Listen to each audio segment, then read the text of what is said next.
Hi అందరికీ catering స్టైల్లో బెండకాయ పకోడీ ఫ్రైని ప్రిపేర్ చేసుకుందామా. దీనికోసం అర కేజీ బెండకాయల్ని శుభ్రంగా కడిగేసుకొని మీడియం సైజు ముక్కలుగా కట్ చేసుకొని వేరొక ప్లేట్లోకి ట్రాన్స్ఫర్ చేసుకోండి.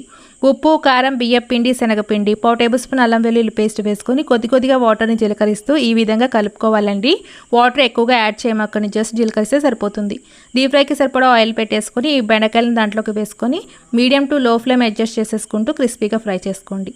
ఇలా బ్యాచ్ల విధంగా ఫ్రై చేసేసుకున్నాక ఫైనల్గా దీంట్లో 1/2 కప్ దాకా వేరుశెనగ గుళ్ళు వేసేసుకొని క్రిస్పీగా ఫ్రై చేసుకొని దీన్ని కూడా వేరొక ప్లేట్లోకి ట్రాన్స్ఫర్ చేసుకోండి. ఇప్పుడు వేరొక బాండీ పెట్టేసుకొని 1 టేబుల్ స్పూన్ నూనె, తాలింపు దినుసులు, కరివేపాకు, ఒక ఉల్లిపాయని చీలికలుగా కట్ చేసుకొని వేసుకొని ఉల్లిపాయ అంతా సాఫ్ట్గా మగ్గిపోయేంత వరకు ఫ్రై చేసుకొని మనం ఇందాక ఫ్రై చేసి పెట్టిన బెండకాయల్ని, వేరుశెనగ గుళ్ళని వేసేసుకున్నాక ఉప్పు, కారం, ధనియాల పొడి వేసేసుకొని బాగా ఫ్రై చేసేసుకొని స్టవ్ ఆఫ్ చేసేసుకోవడమే అండి. చాలా టేస్టీగా ఉంటుంది. ఒకసారి మీరు కూడా ట్రై చేసి ఎలా వచ్చిందో కామెంట్ చేయండి.